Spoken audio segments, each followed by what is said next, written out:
bonsoir. Merci Madame Grange de m'avoir invité à donner cette conférence et je vous remercie tous d'être venus si nombreux ce soir, de vous intéresser à ce thème de l'héritage des traumatismes. Donc ma contribution à cette série de séminaires, de conférences sera de vous apporter une vue biologique, en particulier une vue épigénétique sur la transmission des caractères acquis. Donc je suis biologiste, il va y avoir beaucoup de biologie ce soir avec du comportement. J'ai essayé de simplifier les concepts, de préparer des diapositives simples et je vais essayer de les expliquer en détail. Mais si quelque chose n'est pas clair, je vous invite à poser des questions pendant mon intervention. J'y répondrai avec plaisir. Les questions sont toujours utiles pour tout le monde, y compris moi parfois. Donc s'il vous plaît, n'hésitez pas. Donc chacun de nous, je pense qu'il y a 2 semaines, pour ceux qui étaient présents, on vous a parlé de l'effet, l'influence de l'environnement et de la culture sur la transmission. Donc là, moi, je vais m'adresser à l'effet de l'environnement sur les mécanismes biologiques, en particulier les mécanismes biologiques au niveau du cerveau, comment ceux-ci peuvent influencer le comportement, et les mécanismes biologiques au niveau des cellules germinales, en particulier les cellules germinales mâles, c'est-à-dire les cellules de sperme, comment elles peuvent être modifiées par l'environnement de façon à transmettre certains caractères acquis à travers les générations. Donc chacun de nous est déterminé par nos gènes. Donc on hérite d'un set de gènes maternels et un set de gènes paternels. Et en général, on a un bon mélange entre les gènes maternels et les gènes paternels. Parfois, les gènes d'un des parents, comme ici, peuvent dominer. Mais bon, il est possible que ce garçon, même s'il ressemble beaucoup à son père, ait le caractère de sa mère, par exemple, ou ait certains traits physiques qui ressemblent à sa mère. Mais en réalité, nous sommes beaucoup plus que nos gènes. Parce que si vous prenez ces personnes, ce sont des gens qui ont exactement le même génome. Ce sont des jumeaux monozygotes, c'est-à-dire qui viennent du même noyau. Donc d'une cellule germinale mâle qui a fusionné avec une cellule germinale femelle pour former un œuf qui s'est ensuite divisé en 2, si bien que les gènes sont absolument identiques. Et là, vous voyez que de façon assez évidente, ces personnes sont vraiment différentes. Donc, alors que l'une d'entre elles peut avoir une bonne santé, être une personne tout à fait saine, l'autre peut développer certaines maladies métaboliques comme l'obésité. De façon identique ici, alors qu'un des individus peut être une personne équilibrée, normale, avec des comportements adaptés, comportements sociaux normaux, l'autre peut être violent, agressif, peut être schizophrène ou dépressif. Donc ces différences, malgré le fait que les gènes soient absolument identiques, sont dues au fait que ces gens sont exposés à des facteurs environnementaux différents durant leur vie. Et en réalité, nous sommes une combinaison de gènes qui sont influencés par les facteurs environnementaux. Et il y a de nombreux facteurs environnementaux qui peuvent influencer notre vie, notre comportement, notre physiologie.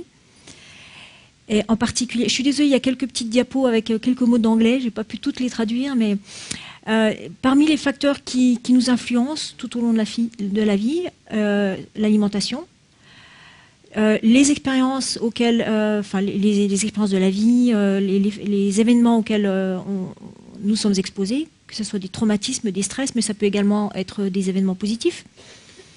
Les drogues, les produits chimiques, les facteurs au niveau, les agents chimiques dans l'environnement, les facteurs de pollution, les toxines environnementales, notre style de vie, si on pratique un sport ou pas, le type d'environnement général dans lequel on vit, le fait d'être exposé à certaines radiations ou pas. Donc tout ça sont des facteurs qui influencent nos gènes et leur activité.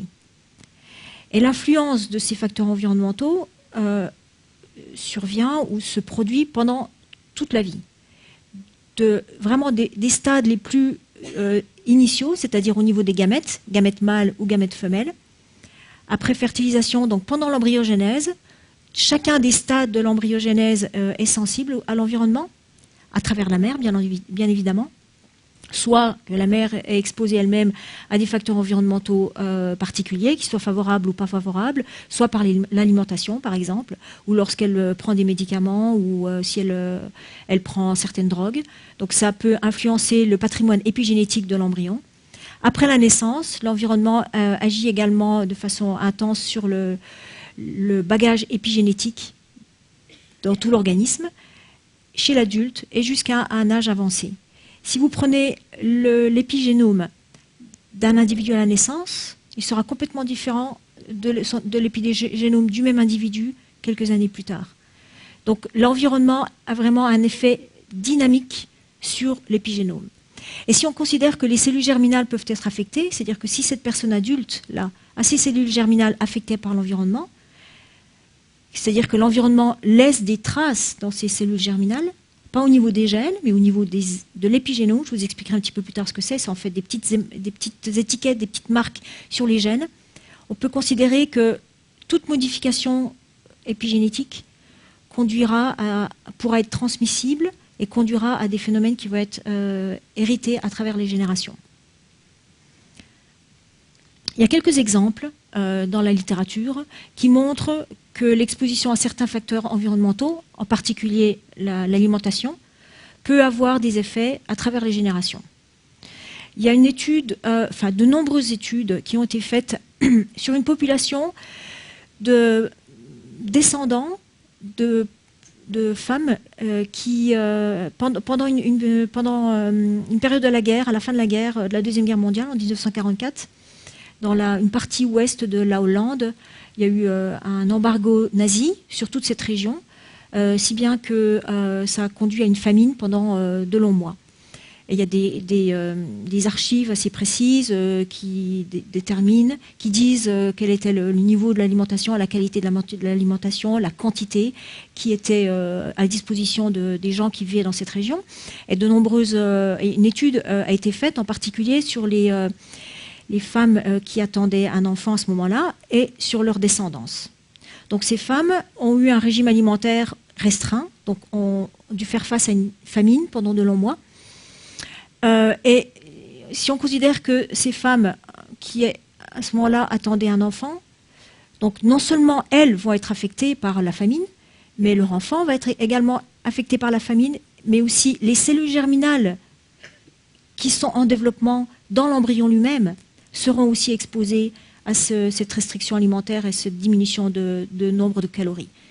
Donc là, on a affaire à 3 générations quasiment. La mère elle-même, son enfant et l'enfant futur qui sera généré à partir des cellules germinales qui sont dans l'embryon. Et en fait, de nombreuses études ont montré que la première, la deuxième et la troisième génération, chez ces gens, il y a une augmentation des maladies cardiovasculaires, du diabète et de l'obésité. Au total, ça représente plusieurs milliers de personnes à travers les générations descendant de ces femmes qui ont été soumises ou sujettes à la famine. Donc un cas clair d'influence négative, en l'occurrence, de l'environnement par une alimentation restreinte à travers les générations. De nombreux autres exemples aussi existent dans la littérature liée à la psychiatrie. Et il est maintenant connu que les traumatismes précoces, c'est-à-dire précoces pendant l'enfance ou l'adolescence, peuvent conduire à des maladies psychiatriques qui se perpétuent à travers les générations. Jusqu'à il n'y a pas tellement longtemps, de nombreux cliniciens, également des généticiens, pensaient que des maladies comme la dépression, la schizophrénie étaient génétiques. C'est-à-dire qu'il y a de nombreuses études d'association entre les maladies et le génome qui ont été faites, des centaines, voire des milliers, à la recherche du gène de la dépression ou du gène de la schizophrénie. Et jusqu'à maintenant, il n'y a aucun gène de la dépression, ni de la schizophrénie, ni de l'addiction aux drogues, par exemple, ont été découverts, car en réalité, ces maladies complexes sont également dues à une combinaison de gènes et de facteurs environnementaux, de facteurs épigénétiques. Il est reconnu que des expériences traumatiques, donc l'exposition à des stress traumatiques, la violence, des abus, que ce soit des abus physiques ou des abus sexuels, la négligence, l'abandon, ou la perte d'un parent, un accident de voiture ou des maltraitances par soit les parents ou soit les personnes qui s'occupent de l'enfant, conduisent souvent à des désordres psychiatriques qui peuvent s'exprimer comme des symptômes dépressifs, des désordres de la personnalité, la schizophrénie, comportements antisociaux, l'addiction et souvent des suicides. Et ces symptômes peuvent être déjà exprimés par les enfants, les adolescents, et persister au cours de la vie adulte et affecter les gens en fait pendant toute leur vie. Mais très souvent, les gens qui ont été soumis à ce genre de stress ont également des enfants qui sont plus sujets à la dépression, à la schizophrénie, et également les petits-enfants. Donc il y a une perpétuation claire de ce genre de profil induit par l'exposition à des stress à travers les générations. Et encore une fois, la base génétique n'a jamais pu être démontrée, et maintenant c'est clair que c'est une combinaison entre les gènes et les facteurs environnementaux. Alors, qu'est-ce que l'épigénétique exactement? Donc, pour de nombreux traits de caractère, que ce soit le comportement, mais aussi la physiologie, je vais vous montrer un exemple plus tard concernant le métabolisme, les réponses au glucose, les réponses de l'insuline, sont contrôlés par une combinaison de facteurs génétiques et épigénétiques. Donc ce que je vais vous dire concerne surtout les comportements, mais en fait ça s'applique à quasiment toutes les fonctions biologiques. Donc pour ce qui concerne le comportement, donc nos comportements sont contrôlés par le cerveau. Et le cerveau est constitué de milliards de cellules neuronales. Donc là je vous en ai dessiné une un petit peu en zoom. Donc c'est un neurone. Chaque neurone a un corps cellulaire avec des branches en quelque sorte, des neurites. Et le corps cellulaire contient un noyau, et ce noyau est la partie de la cellule qui a les chromosomes. Donc là, il n'y en a qu'un seul qui est dessiné, mais évidemment, dans chaque cellule, on a 2 paires de 23 chromosomes, qui incluent les chromosomes sexuels, XX chez les femmes et XY chez les hommes. Chez les cellules germinales, je vous montrerai un petit diapo plus tard, les cellules germinales, elles n'ont qu'une seule paire de 23 chromosomes. Donc, chaque chromosome est constitué de chromatine. Les chromosomes contiennent les gènes. Donc, la chromatine est constituée, je suis désolée, j'ai un petit peu de problème avec ma souris, est constituée d'ADN qui comporte les gènes. Et l'ADN est associé à des protéines histones. Donc, ce sont des protéines qui forment des sortes de perles, en fait, le long d'un collier. L'ADN est entouré autour de ces protéines histones. Et lorsque ce collier est compacté, ça forme la chromatine. Et la chromatine bien compactée forme les chromosomes. Et les gènes, en fait, sont constitués, enfin, l'ADN associé aux protéines histones constitue les gènes. Donc là, de façon assez arbitraire, mais je vous ai indiqué, on va peut-être avoir un gène ici, un deuxième gène là. Les gènes se suivent de façon consécutive, ils ne suivent pas, il y a quelquefois des grandes zones entre les gènes qui ne sont pas des gènes, qui sont des zones intergéniques, mais globalement chaque chromosome contient de quelques centaines jusqu'à 2000 gènes. Le chromosome X en contient 300 et le chromosome Y, qui est plus petit, en contient 50. Donc ça, c'est pour ce qui concerne les gènes. Donc si on peut essayer de faire l'analogie avec un circuit intégré. Donc, on hérite de nos parents d'un circuit intégré, qui sont les gènes, qui sont fixes. À part, ils peuvent être mutés si on est exposé à des radiations ou des carcinogènes. Mais d'une façon générale, les gènes sont relativement fixes. Leur séquence ne change pas. Donc, c'est le circuit intégré. Mais un circuit intégré en lui-même, tout seul, ne fonctionne pas vraiment. Il n'est pas très utile. Pour ça, il faut des logiciels. Comme dans un ordinateur, il faut des logiciels pour pouvoir travailler avec les circuits intégrés. Et les logiciels sont fournis par les mécanismes épigénétiques. Donc en quelque sorte, c'est des petites marques qui sont disposées sur l'ADN, qui sont disposées, on hérite de certaines de ces marques, mais ces marques, on les fait au cours de la vie en fonction des facteurs environnementaux auxquels on est exposé. Donc il existe plusieurs types de marques ou de mécanismes épigénétiques. Là, je vous en ai représenté 3 qui sont les 3 principaux, ceux qui ont été étudiés le plus, ceux qui sont le plus faciles à étudier, et puis ceux qui ont été le plus souvent associés à certaines maladies. Donc le premier de ces mécanismes est la méthylation de l'ADN. Donc la méthylation de l'ADN consiste il y a des petits résidus méthyl, donc CH3, qui sont ajoutés sur certaines bases, les cytosines, de l'ADN. Donc à chaque fois qu'il y a une cytosine qui est suivie par une guanine, qui forme CPG, ce qu'on appelle CPG, cette cytosine a une chance de recevoir un résidu méthyle. Donc il peut exister sur un gène précis, par exemple, il peut exister 10 CPG. Donc ces 10 CPG ont la possibilité, à un moment ou à un autre, de recevoir un méthyle ou pas. Et selon le nombre de méthyle, le gène pourra être actif ou pas. Quand il y a en général, la méthylation de l'ADN est un mécanisme d'inactivation des gènes. parce que ça provoque une sorte de blocage. Il y a plein de méthyl, ça provoque une sorte de blocage de l'ADN. Donc méthylation de l'ADN, donc ajout d'un petit résidu méthyle directement sur l'ADN. Un deuxième mécanisme épigénétique est la modification des protéines histones. Donc ces protéines histones, elles sont un petit peu compliquées. C'est une sorte, il y a une partie globulaire ici et il y a une extension qui, donc vous voyez que ça sort vraiment de la structure de l'ADN. Et cette petite extension-là, donc c'est constitué d'acides aminés, peut être modifiée. Et il y a différents types de modifications. C'est des modifications biochimiques qui consistent en une phosphorylation, méthylation, acétylation. C'est toute une série de modifications qui globalement ont des rôles plus ou moins semblables. Mais en gros, ces modifications-là sont nécessaires à l'activation des gènes. C'est un peu l'opposé de la méthylation de l'ADN.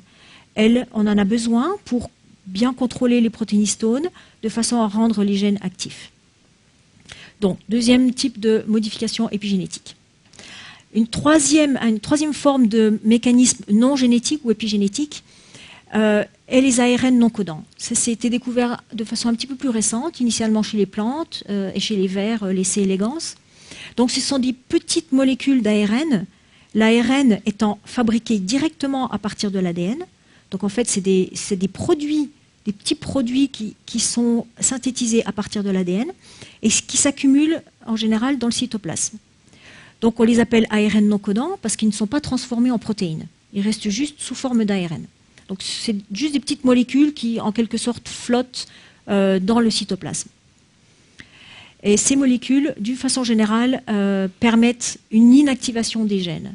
Pas au niveau du génome lui-même, mais plus tard, dans l'utilisation du gène, après la transcription des gènes. Donc ça, c'est pour ce qui concerne les mécanismes épigénétiques au niveau des cellules du cerveau, par exemple. Donc l'idée est que être exposé à certains environnements, par exemple à un certain traumatisme, modifierait, pas la séquence de l'ADN lui-même, mais modifierait peut-être la méthylation de l'ADN, ou les protéines histones, ou les petits ARN non codants dans de nombreuses cellules du cerveau. Et ça modifierait l'activité de certains gènes. Et si ces gènes sont impliqués dans le contrôle du comportement, par exemple dans les émotions, ça provoquerait une perturbation des émotions. Si ces modifications sont dans le cerveau, donc ça contrôle le comportement, ça va expliquer le comportement d'une personne qui est altérée, mais ça ne va pas expliquer pourquoi cette altération de comportement est transmise à la génération future. Pour tout ce qui concerne la transmission pure, le seul lien entre les générations, le seul lien biologique entre les générations, sont les cellules germinales.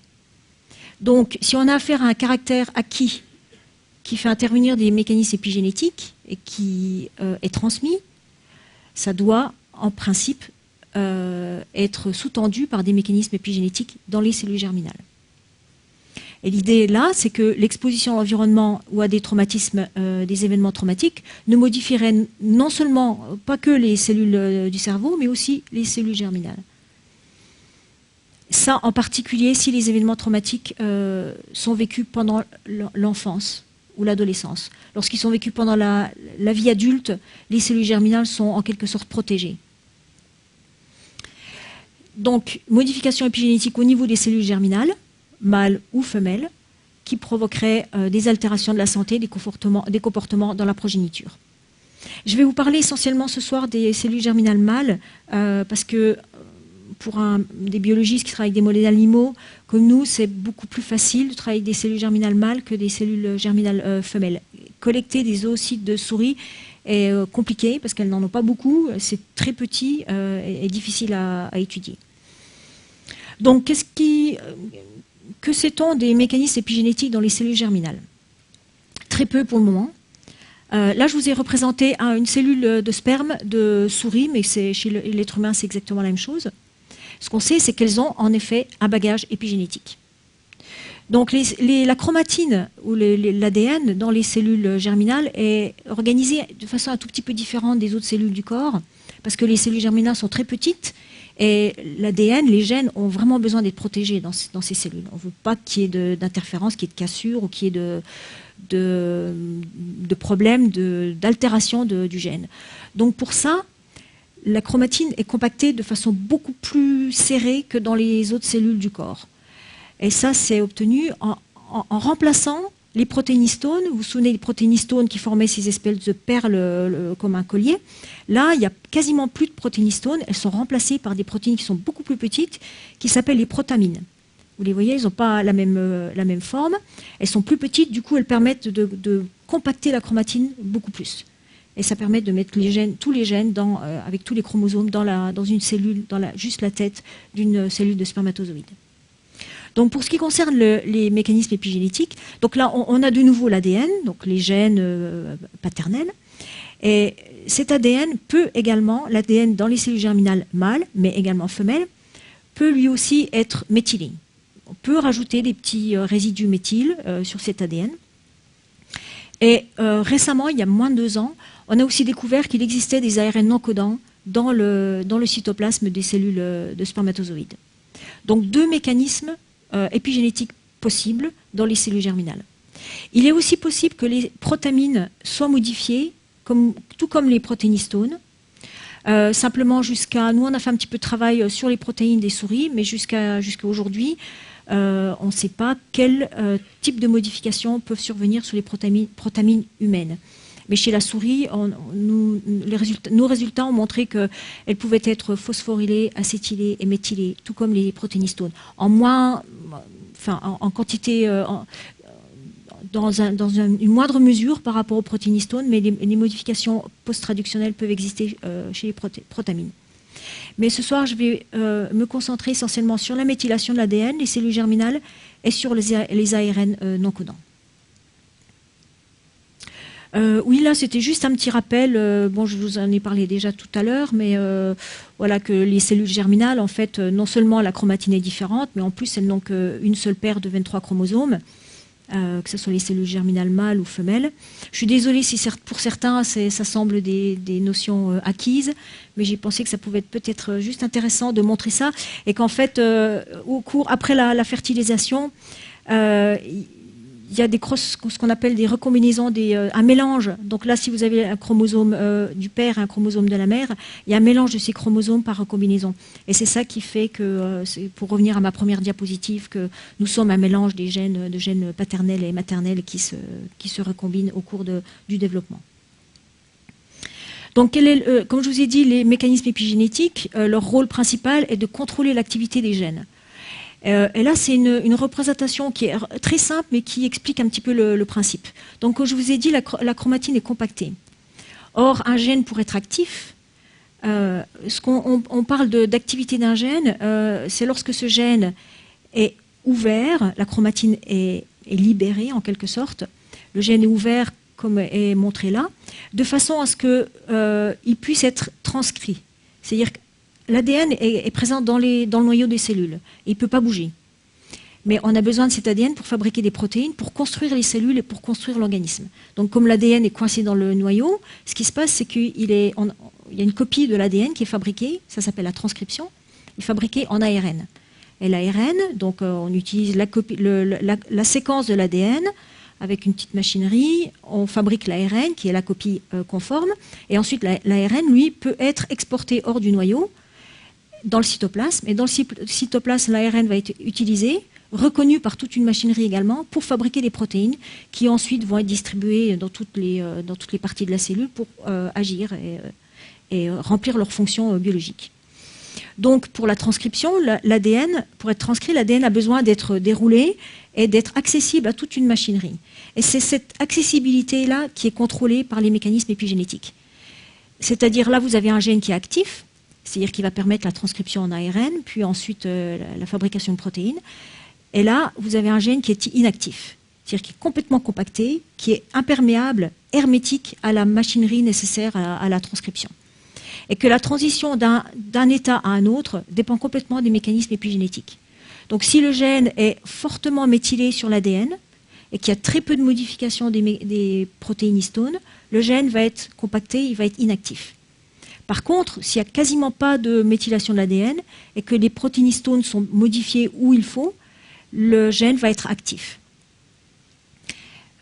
Certains gènes peuvent passer d'un état à un autre de façon dynamique, selon le besoin. Mais certains de ces états peuvent être pathologiques. Par exemple, dans les cellules du cancer, certains gènes qui devraient être inactifs sont rendus actifs de façon pathologique. C'est-à-dire qu'ils devraient être sous cet état-là, et leur bagage, leur profil épigénétique est altéré de façon à ce que, au lieu d'être silencieux, ils sont actifs. Et vice-versa, des gènes dans des cellules cancéreuses devraient être actifs, et parce qu'ils sont trop fortement méthylés, à cause de l'exposition à l'environnement, par exemple, ils sont silencieux et ne peuvent plus remplir leur rôle.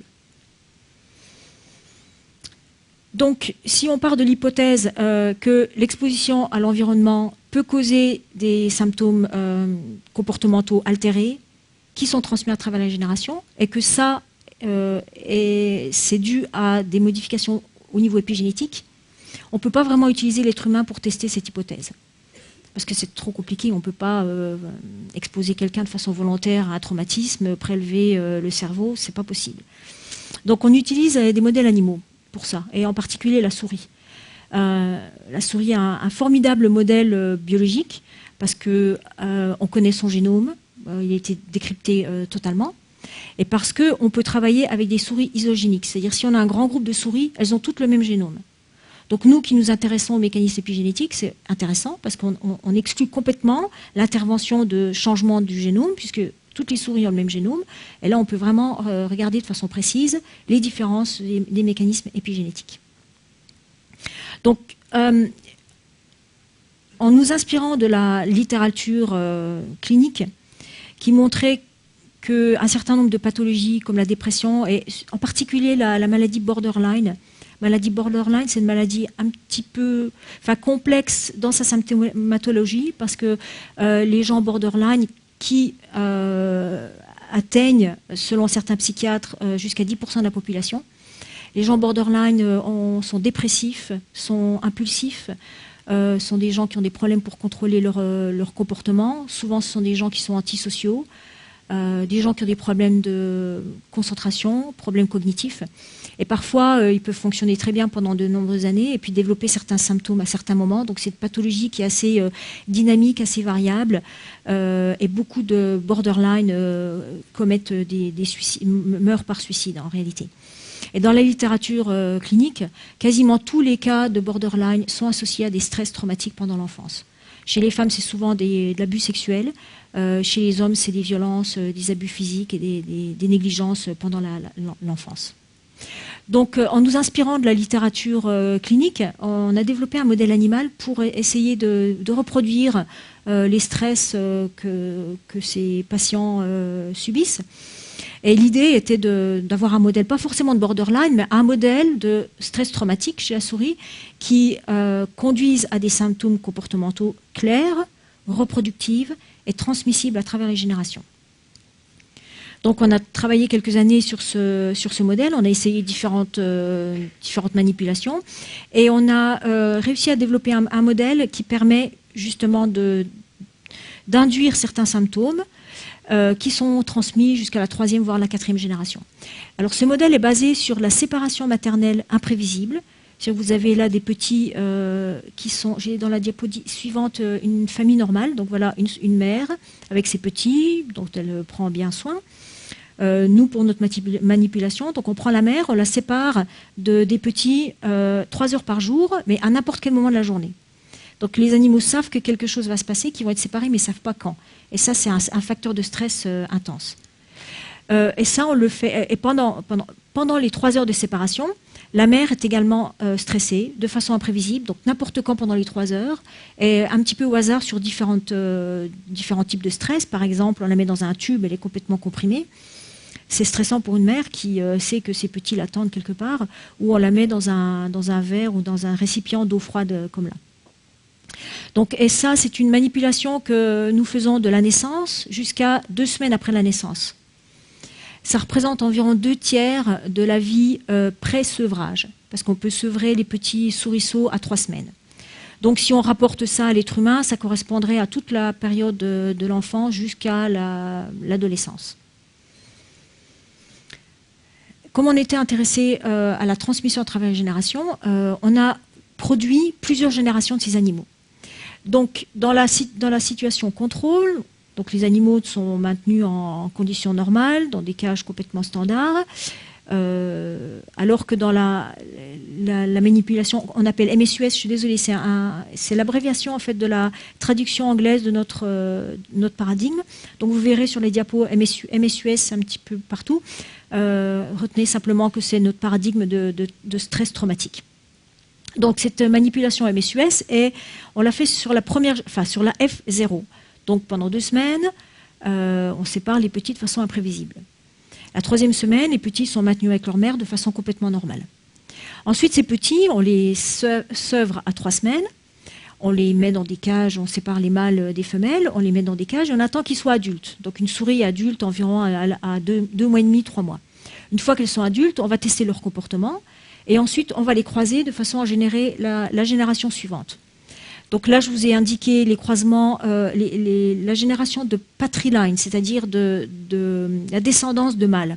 Donc on prend les mâles, on les croise avec des femelles complètement normales, sauvages, qui n'ont jamais été stressées, qui n'ont jamais eu de petits.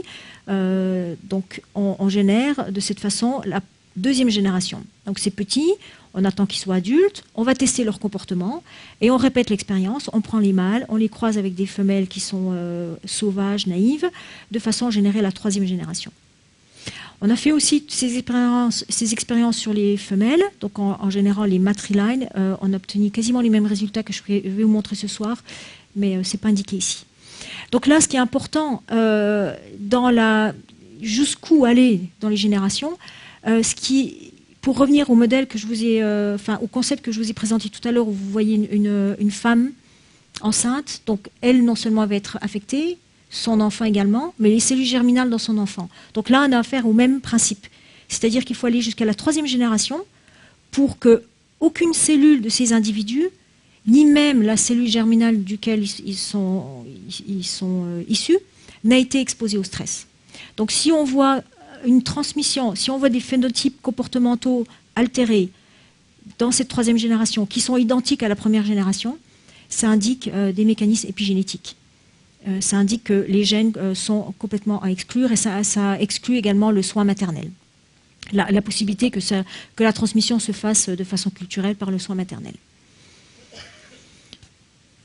Donc, inspiré par la littérature clinique, on a testé ces animaux au niveau comportemental sur de nombreuses tâches comportementales. Je vais vous en montrer juste quelques-unes qui sont assez représentatives. Donc, comme je vous disais, chez l'homme, des enfants exposés à des stress traumatiques ou à des violences pendant l'enfance ont souvent des problèmes antisociaux, des comportements antisociaux. Donc les comportements sociaux sont très faciles à tester chez les rongeurs, souris ou rats de laboratoire. Et ça consiste à mettre 2 animaux qui ne se connaissent pas en présence dans la même cage. Il y a une petite partition, une petite paroi en plastique là, qui est percée de trous. Donc on peut observer 2 choses. La première chose, c'est la première fois qu'ils se rencontrent, il y a beaucoup d'interactions, c'est-à-dire qu'ils vont se regarder, ils vont se renifler, ils vont passer beaucoup de temps à apprendre à se connaître. Ensuite, si on les remet en présence l'un de l'autre le lendemain, ils vont passer moins de temps à essayer de se connaître puisqu'ils se connaissent déjà. Donc là, on évalue la reconnaissance sociale. Et jour après jour, ils passent de moins en moins de temps parce que la reconnaissance sociale devient meilleure. Et chez les souris, il y a donc une diminution des comportements sociaux au cours des expositions à l'autre souris. Et ce qu'on a observé chez nos animaux, à travers les générations, qu'il y avait un retrait social assez marqué chez les mâles. Chez les femelles, le retrait social est moins marqué, mais par contre, il y a un problème de reconnaissance sociale.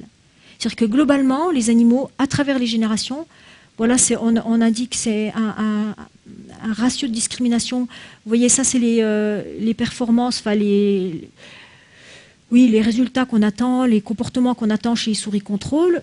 Dans mes diapos, les contrôles sont toujours en blanc et les souris maltraitées et leur progéniture sont toujours en noir. Donc ça, c'est les performances des souris normales.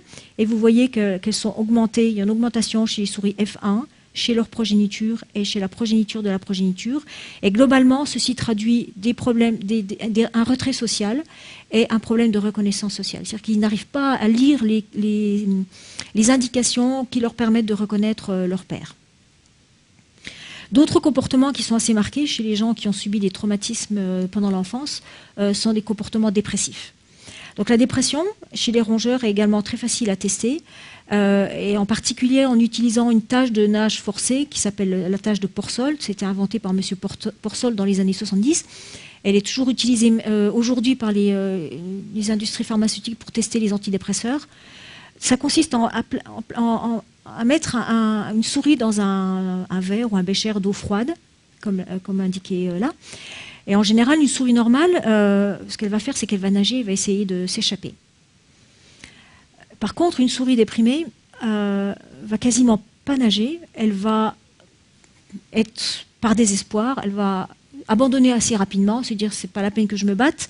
Donc elle va se mettre à flotter. Si on injecte cette souris avec un antidépresseur, elle va nager de façon aussi prononcée qu'à gauche. Donc c'est vraiment un test fiable des comportements dépressifs, du désespoir comportemental. Et ce qu'on a vu, il y a une autre tâche qu'on a fait également qui est basée sur le même principe. Ça consiste à tenir la souris par la queue. Et c'est la même chose. La souris va essayer de se débattre. Et par contre, une souris déprimée va quasiment pas se débattre. Elle va rester immobile. Donc, ce qu'on mesure ici, c'est non seulement le temps passé à flotter, qui est toujours plus important chez les souris déprimées, mais on va également mesurer le temps que les souris prennent avant de commencer à flotter. Une souris déprimée va commencer à flotter, comme vous avez vu sur la vidéo, au bout de quelques secondes. Alors qu'une souris contrôle, elle va nager, et puis peut-être qu'au bout de... Ça dure 6 minutes, peut-être qu'au bout de 4-5 minutes, elle va se mettre à flotter, parce que, bon, par fatigue ou par désespoir, là, pour le coup. Donc ce qu'on a vu chez nos animaux, c'est qu'il y avait des profils dépressifs clairs à travers les générations. C'est-à-dire que les animaux passent beaucoup plus de temps à flotter. Les souris MSUS en noir là passent beaucoup plus de temps à flotter que les souris contrôle. Et ça c'est transmis jusqu'à la 3e génération. On a même fait la manip chez la 4e génération et la 4e génération est également dépressive. Un dernier type de comportement qu'on a examiné est la mémoire. Parce que, une fois encore, chez les gens ou les patients qui reconnaissent avoir subi des traumatismes pendant l'enfance, souvent des problèmes cognitifs, à l'âge adulte ou à un âge avancé. Chez la souris, il y a différents types de mémoire qui peuvent être examinés. Et la mémoire pour les objets est une assez facile en particulier. Parce que bon, ça semble assez évident qu'une souris, même dans une souris sauvage, a besoin pour s'orienter, de reconnaître les objets, d'apprendre leurs caractéristiques et puis de naviguer entre les objets qu'elle rencontre. Donc au laboratoire, on peut reproduire ce genre de mémoire ou tester ce genre de mémoire en mettant l'animal, bon là c'est schématisé, mais on met l'animal dans une boîte avec de la sciure ou sans sciure d'ailleurs, et on la met par exemple pendant 10 minutes en présence de 3 nouveaux objets. Elle va les explorer, les renifler, les toucher, passer à côté de façon à les reconnaître. Ensuite, donc on fait ça plusieurs séances de suite et on regarde le temps passé autour de chaque objet en petits mouvements. Si elle marche, elle passe rapidement à côté de l'objet, ce n'est pas de la reconnaissance, donc c'est vraiment des petits mouvements visuels, tactiles, qui nous permettent de dire qu'elles sont en train d'apprendre les objets. Ensuite, une fois que les objets ont bien été appris, on va tester leur mémoire pour ces objets en remplaçant un des objets familiers par un nouvel objet. Maintenant, si elles se souviennent des objets familiers, elles vont être capables de percevoir que celui-ci est nouveau, puisqu'elles se souviennent des autres. Donc, quand elles sont placées à nouveau dans cette boîte avec un nouvel objet, elles ne vont quasiment pas explorer les objets familiers, puisqu'elles s'en souviennent, elles les connaissent. Par contre, elles vont passer quasiment tout leur temps à explorer le nouvel objet, uniquement si elles ont gardé souvenir des objets familiers. De façon semblable, on peut tester leur mémoire pour la position de l'objet. Donc ce qu'on fait, c'est qu'on déplace un des objets dans la boîte et on regarde à nouveau, là on déplace ce triangle dans la boîte et on regarde à nouveau, si elle arrive à percevoir, si elle se souvient que de la position précédente, l'animal va réexplorer cet objet plus que les autres. Donc ce qu'on a vu chez les animaux qui ont été soumis au stress, donc là les données sont présentées de façon un petit peu différente. Là vous avez les contrôles, donc le temps passé avec les objets familiers en blanc et le temps passé avec l'objet nouveau. Vous voyez que les souris contrôle passent plus de temps avec le nouvel objet parce qu'elles se souviennent des objets familiers. Par contre, nos souris qui ont été traumatisées, ainsi que leur descendance, elles n'arrivent pas à distinguer les objets familiers des objets nouveaux. Elles ont perdu, elles n'ont pas gardé souvenir, elles n'ont pas de mémoire pour les objets, ou leur mémoire pour les objets est altérée. Et cette altération de la mémoire est transmise à travers les générations. Un autre type de symptômes qui résultent de l'exposition au traumatisme sont des problèmes métabolisme. Chez l'homme, en clinique, il est également connu que l'exposition à des stress traumatiques peut conduire à des problèmes métaboliques. En particulier, problèmes de diabète, altération de la régulation de la glycémie. Donc on a testé aussi si c'était le cas chez nos souris. C'est relativement simple. On a prélevé le sang de ces animaux et on a mesuré les niveaux de glucose et d'insuline. Et on s'est aperçu qu'à travers les générations, chez les animaux, enfin pas trop chez la première génération, mais surtout dans la deuxième génération, les niveaux de glucose et d'insuline étaient diminués dans le sang. Et là, c'est un petit graphe qui montre que c'est intéressant de regarder les réponses au glucose après un stress, parce qu'après un stress, le glucose augmente toujours. Donc on voit là le décours temporel, donc 0 est au cours du stress, donc 15 minutes, 30 minutes, jusqu'à 90 minutes après le stress.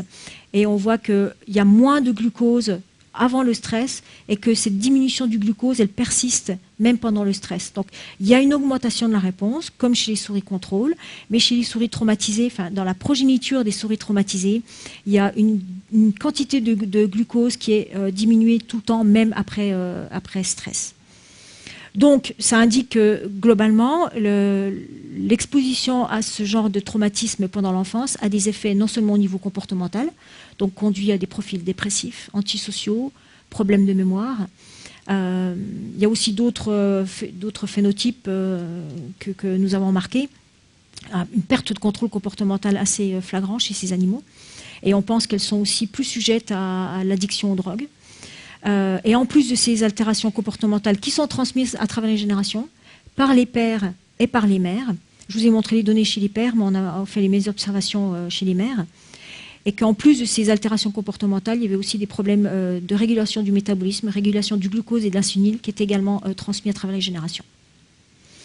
Maintenant, est-ce qu'on peut relier ça à des problèmes, à des aberrations épigénétiques? Donc c'est là l'avantage des animaux, parce que les souris, on dispose de nombreuses souris, et on peut facilement prélever leur cerveau, analyser l'épigénétique dans les cellules du cerveau, on peut prélever leurs cellules germinales et faire ce genre d'analyse également. Donc, comme je vous ai dit tout à l'heure, il y a deux mécanismes épigénétiques plausibles ou possibles. Dans les cellules, au niveau des cellules germinales, la méthylation de l'ADN et les ARN non codants. Donc, je vais vous montrer quelques résultats qui indiquent que les deux sont altérés dans les cellules germinales mâles des animaux soumis à des stress. On a tout d'abord regardé la méthylation de l'ADN. Donc il y a une technique, il y a plusieurs techniques pour faire ça de façon quantitative. Il y en a une en particulier qui est très précise, qui permet de regarder un gène particulier. Par exemple, admettons que là, là je vais vous montrer des résultats le gène d'un des récepteurs d'une hormone de stress, qui s'appelle CRF récepteur 2. C'est un récepteur qui est connu pour être important pour le développement de stratégies de management du stress. La manière dont on gère le stress dépend de l'expression de ce récepteur dans le cerveau. Donc si, admettons, on reprend notre ADN dans les cellules germinales, disons que le gène pour CRF récepteur 2 se trouve à ce niveau-là. Et nous, ce qu'on a fait, c'est qu'on a mesuré on a regardé quels résidus, quelle base de l'ADN avait des résidus méthyl, c'est-à-dire qu'on a mesuré la quantité des résidus de méthylation. Et juste pour illustrer ça, donc ce qu'on fait, c'est qu'on prélève de nombreuses cellules germinales, on prélève le sperme de ces animaux mâles, et chaque cellule a donc une copie du gène, et la copie de ce gène, là, vous avez les petits en blanc, c'est un résidu C qui n'est pas méthylé, et en noir, c'est un résidu C, cytosine, qui est méthylé. Donc la technique qu'on utilise va permettre de calculer, alors quel est le pourcentage de cytosine, la première cytosine par exemple, j'ai des problèmes avec ma souris, quel est le pourcentage globalement dans la population de toutes les cellules de sperme, quel est le pourcentage de cytosine à la première position qui est méthylée. Donc on calcule le pourcentage de cytosine méthylée à première position, la cytosine en deuxième position, quel est le pourcentage méthylé, et on regarde ça pour toutes les cytosines qui sont présentes sur le gène qui nous intéresse. Et ça conduit à obtenir des graphes comme celui-ci. Donc là, globalement, on voit qu'il y a une insuffisance de méthylation sur le gène de ce récepteur à l'hormone de stress. Et cette insuffisance de méthylation, on la voit dans les cellules de sperme des mâles qui eux-mêmes ont été soumis au stress, mais on la voit exactement au même endroit, dans le même gène, dans le cerveau de leur progéniture, mais également dans les cellules germinales de la progéniture. Bon, les graphes sont exprimés de façon un tout petit peu différente. Là, on fait une comparaison entre les souris contrôle et les souris traumatisées. Et là, c'est les mesures directes de méthylation. Mais globalement, retenez qu'il n'y a pas assez de résidus méthyl, il n'y a pas assez de méthylation de l'ADN, où il y a une aberration, une diminution de la méthylation de l'ADN sur un gène qui code pour un récepteur d'une hormone de stress, non seulement dans les cellules germinales, mais des animaux stressés eux-mêmes, mais dans le cerveau et les cellules germinales de la progéniture. Donc, altération épigénétique claire dans différents organes et qui sont transmis. On a regardé d'autres gènes que ce récepteur à l'hormone de stress, parce que là, on s'est dit, bon, il y a une diminution de la méthylation de l'ADN, c'est possible que la méthylation de l'ADN, il y a un problème avec la machinerie qui permette de méthyler l'ADN et que tous les gènes soient moins méthylés. En fait, ce n'est pas le cas, parce qu'on a regardé d'autres gènes, et il y en a un autre, disons, de façon schématique, disons qu'il va se trouver un petit peu plus loin, là, c'est un gène qui s'appelle le MECP2. MECP2, c'est un gène qui est assez connu parce qu'il est muté dans le syndrome de Rett. Le syndrome de Rett, c'est une maladie neurologique qui affecte surtout les filles parce que c'est un gène qui est présent sur le chromosome X, qui est une maladie neurologique qui conduit à des retards, enfin des problèmes moteurs assez sévères et du retard mental. Donc, contrairement au gène du récepteur de l'hormone de stress, le gène MECP2, lui, a trop de méthylation. Vous voyez que dans les cellules germinales, il y a une augmentation de la méthylation de l'ADN. Également, dans les cellules de cerveau de la progéniture et dans les cellules germinales de la progéniture. Donc c'est la même observation qu'avec l'autre gène, simplement là, dans tous les organes qu'on a regardés, il y avait trop de méthylation. Certains gènes, par contre, eux, n'ont pas d'aberration de méthylation de l'ADN. La méthylation est complètement normale. Ces deux gènes que j'ai choisis au hasard. Donc ça indique que, on pense, selon la position du gène sur la chromatine, il y en a certains qui ne vont pas avoir suffisamment accès à la machinerie de la méthylation, d'autres qui vont être trop méthylés et d'autres qui ne vont pas être affectés parce qu'ils vont être protégés. On ne comprend pas, on ne sait pas pourquoi certains gènes sont affectés comme ceci et d'autres comme cela, ça c'est encore un mystère. Mais en tout cas, l'observation est que c'est bidirectionnel. C'est une observation qui était faite aussi dans le cancer. Dans le cancer, il y a certains gènes qui sont hypométhylés à certains endroits et d'autres qui sont hyperméthylés à d'autres endroits. Maintenant, pour ce qui concerne le deuxième mécanisme potentiel, la présence d'ARN non codant dans les cellules germinales. Donc, comme je vous disais, il y a environ 2 ans, une étude sur les cellules germinales humaines a démontré la présence de ces petits ARN non codants et on ne sait pas trop quel est leur rôle. Donc, ce qu'on a fait en utilisant une méthode d'analyse à grande échelle, on a prélevé l'ARN, donc on a prélevé les cellules de sperme de ces animaux, de ces mâles soumis au stress. Et on a, au lieu de, cette fois de prélever l'ADN, on a prélevé l'ARN, c'est-à-dire ce qui est présent dans la cellule de sperme elle-même. Et on a fait une analyse, on a séquencé l'ARN qu'on avait extrait de ces cellules. C'est-à-dire qu'on détermine la séquence de ces ARN et on quantifie, c'est-à-dire qu'on a mesuré la quantité de chacun des petits ARN qu'on a réussi à mesurer dans ces cellules germinales. Et les petits ARN donc, ont des noms en fonction de leur séquence. Il y a plusieurs centaines, voire plusieurs milliers de petits ARN qui sont connus, qui existent dans différentes cellules, et dans les cellules de sperme, c'est pareil, il y en a plusieurs centaines. Et donc on les a classifiés, ces petits ARNM, et on les a classifiés en fonction de leur changement en prenant en premier ceux qui avaient une différence de quantité entre les cellules germinales des souris contrôle et les cellules germinales des souris stressées, les plus importantes. Et on en a identifié quelques-uns, 5 en particulier, qui sont en excès dans les cellules germinales des souris qui ont été maltraitées pendant leur enfance. Donc ça, c'est la quantité, c'est l'excès, vous voyez là, ça c'est la quantité d'ARN, de petits ARN, en particulier des micro-ARN. Donc vous voyez qu'il y en a quasiment le double, voire même 3 fois plus dans les cellules germinales des animaux mâles qui ont été maltraités quand ils étaient petits. Et non seulement, ces micro-ARN sont altérés non seulement dans les cellules germinales, mais également dans le sang. Ce qui était assez surprenant, enfin, surprenant oui et non. Ces petits, lorsqu'ils sont soumis au stress, c'est leur corps entier qui est soumis au stress. Donc il n'y a aucune raison pour que ce soit que les cellules germinales qui soient affectées. Donc en fait, on voit que les cellules germinales sont affectées, le sérum, mais également le cerveau. Ce qui est intéressant, c'est que ce sont exactement les mêmes ARN qui sont altérés dans ces 3 substrats biologiques, en quelque sorte, mais ils ne sont pas altérés de façon identique. Alors qu'ils sont augmentés, il y en a trop dans les cellules germinales et dans le cerveau, il n'y en a pas assez de certains dans le sérum. Le fait qu'ils soient altérés dans le sérum, ça a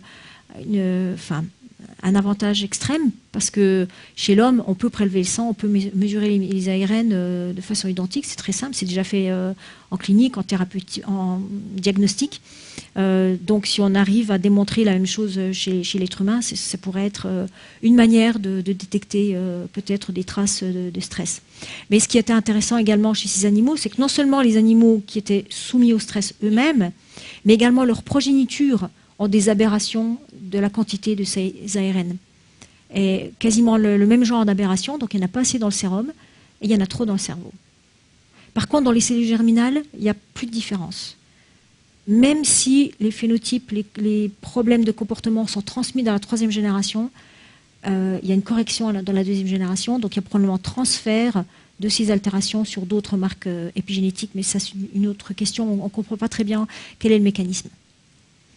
Donc globalement, l'exposition à des stress traumatiques altère certains mécanismes épigénétiques au niveau des neurones et au niveau des cellules germinales, et aussi dans le sang.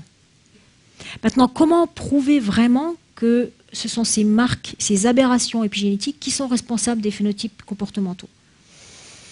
Reproduire ces altérations de la méthylation d'ADN, ce n'est pas possible, puisque c'est sur différents gènes, et certains gènes qui sont affectés, d'autres qui ne le sont pas, il y en a qui en ont trop, il y en a qui n'en ont pas assez. Expérimentalement, ce n'est pas possible de faire ça. Par contre, reproduire un excès d'ARN non codant, ça c'est tout à fait à notre portée, à la portée de biologiste. C'est pas simple, mais c'est faisable. Donc c'est ce qu'on a essayé de faire dans le laboratoire. Donc ce qu'on a fait, c'est qu'on a pris des œufs de souris contrôle fertilisés. C'est-à-dire qu'ils ont déjà, enfin ce sont des œufs fertilisés, et au lieu de prendre, on a pris des cellules de sperme de mâles stressés, mais au lieu de prendre les cellules de sperme en entier, ce qu'on a fait, c'est qu'on a extrait l'ARN. On a extrait l'ARN, et cet ARN, on l'a injecté dans des œufs contrôle fertilisés. L'idée est que si ce sont les ARN qui sont responsables de ces altérations comportementales et de la transmission, dans les animaux issus de ces œufs fertilisés contrôle injectés avec les ARN, on devrait pouvoir reproduire certains phénotypes comportementaux. Donc en pratique, on fait ça sous microscope. Donc on prélève des œufs d'une femelle portante qui vient juste de commencer la gestation. On prélève ces œufs fertilisés et puis on les injecte avec une pipette de verre. On injecte ces ARN donc sous microscope. Ensuite, après injection, les œufs peuvent être transférés dans une femelle pseudo-prégnante, pseudo-préparée hormonalement, tout comme pour des FIV chez l'être humain. Donc on fait ça par chirurgie. Ensuite, on attend 3 semaines, puisque la gestation pour une souris est 3 semaines. On attend 3 semaines. Au bout de 3 semaines, les petits naissent. On attend qu'ils soient adultes. Et une fois qu'ils sont adultes, on teste leur comportement. Et on a utilisé une batterie de tests comportementaux qui est la même que ce que je vous ai montré tout à l'heure. Et ce qu'on est arrivé à observer, c'est que ces animaux issus d'œufs fertilisés, injectés juste avec l'ARN de sperme de mâles traumatisés, ont des profils dépressifs qui sont semblables aux mâles desquels on avait extrait l'ARN lui-même. Donc elles passent plus de temps à flotter sur, sur cette tâche de port-solte. Non seulement ces animaux, mais également leur progéniture. Maintenant, si on les prend, on les croise avec des souris sauvages, normales, naïves, pas stressées, on voit que la progéniture a également ces profils dépressifs. On a montré que d'autres comportements étaient aussi exprimés par ces animaux. Et ce qui est également intéressant, c'est que les problèmes de glucose et d'insuline sont aussi reproduits chez ces animaux qui ont juste en plus l'ARNM des cellules de sperme. Donc ça indique que vraiment l'ARN dans les cellules germinales sont des vecteurs non seulement de l'expression, des effets du stress, mais également de la transmission à travers les générations. Donc je voudrais terminer juste avec quelques petites perspectives pour l'homme. Donc comme je l'ai déjà abordé tout à l'heure, le fait de pouvoir détecter certaines marques épigénétiques et de démontrer dans des modèles animaux quelles sont la cause de désordres comportementaux ou de désordres physiologiques, fournissent des marqueurs biologiques de maladies dues aux facteurs environnementaux. Bien entendu, il s'agit maintenant d'essayer de confirmer que, par exemple pour les ARNM, les micro-ARN, que les mêmes micro-ARN seraient altérés chez des gens, la descendance de personnes qui ont été soumises à des traumatismes. Et si c'était le cas, on pourrait dans le futur utiliser ces marques épigénétiques ou ces aberrations de marques épigénétiques comme marqueurs biologiques de certaines maladies qui sont induites par des facteurs environnementaux. Éventuellement, bon, pour le diagnostic, mais éventuellement pour suivre un traitement thérapeutique, parce que l'idée serait que si un traitement thérapeutique est efficace, au départ, il y aurait trop de micro-RNA, par exemple, dans le sang, et ça diminuerait au cours du traitement. Ça, ce sont déjà des approches qui commencent à être utilisées en oncologie, dans le traitement de cancer, parce qu'il y a certains médicaments épigénétiques qui sont utilisés pour traiter certains cancers. Et une chose importante qui est plus bon pour l'aspect biologie, c'est la nouvelle perspective que ça apporte pour l'évolution. Parce que c'est une forme d'évolution rapide, en quelque sorte, qui peut être positive ou négative. Dans ce cas, ce que je vous ai démontré, les profils dépressifs, antisociaux, ce n'est pas forcément bénéfique. Mais il s'avère que ce sont des profils qui sont transmis. Je dois vous dire qu'on a aussi examiné la possibilité qu'il y ait des comportements avantageux. C'est-à-dire que le fait d'avoir été soumis au stress traumatique pendant l'enfance puisse apporter certains bénéfices plus tard dans la vie, parce que dans la littérature humaine, c'est connu que des gens qui ont été exposés à du stress précoce chronique, plus tard dans leur vie, peuvent exprimer certaines formes de résistance au stress. Et en fait, chez nos animaux, on a un papier d'ailleurs qui est sorti hier, qui montre que la flexibilité comportementale est améliorée chez ces animaux. C'est-à-dire que quand elles sont dans des situations de challenge, où elles sont assoiffées, elles ont besoin de résoudre une tâche un peu compliquée pour avoir accès à de l'eau, à une récompense. Elles sont meilleures. Elles arrivent à mieux comprendre des règles qui changent tout le temps, donc elles sont plus alertes, plus attentives. En quelque sorte, elles sont mieux préparées à des situations de challenge. Donc que ce soit avec des symptômes négatifs ou des symptômes positifs, l'idée générale que les épigénéticiens développent est que ce sont des mécanismes qui permettent d'évoluer, enfin une forme d'évolution relativement rapide. Il y a même certains épigénéticiens qui proposent l'idée que ces mécanismes épigénétiques pourraient éventuellement précéder une évolution au niveau des gènes. Parce qu'il y a un collègue qui a fait une analyse sur dans les îles Galapagos, sur des oiseaux, les passants de Darwin. C'est assez intéressant parce qu'au départ, c'était une espèce qui a évolué. Donc maintenant, il y a une dizaine d'espèces différentes de passants de Darwin. Ils viennent tous d'une même souche génétique et il y a eu des mutations génétiques au cours des années en fonction de l'environnement. Il y en a qui vivent tout en haut des arbres, qui sont adaptés à ça, il y en a qui vivent au milieu et d'autres sur le sol. Donc ce qu'il a fait, c'est qu'il a prélevé le sang de 5 espèces de pinsons de Darwin et il a fait une comparaison systématique de leur génome et de leur épigénome. Et il s'est rendu compte que là où il y avait des modifications épigénétiques, il y avait également, enfin dans les autres espèces, il y avait une mutation génétique. C'est-à-dire que lui soutient que l'environnement va induire certaines modifications épigénétiques qui, par des mécanismes probablement de réparation de l'ADN, qui permettent de changer les paires de base, conduisent à des mutations génétiques. Donc l'épigénétique pourrait également avoir un rôle extrêmement important dans l'évolution du code génétique lui-même. Donc je vais juste terminer par une photo de mon groupe, c'était lors d'une retraite au bord d'un lac suisse. Voilà, mais je vous remercie pour votre attention, je serai contente de répondre aux questions.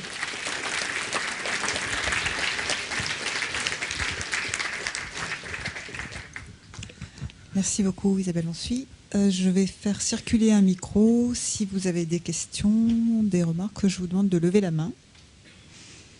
Voilà.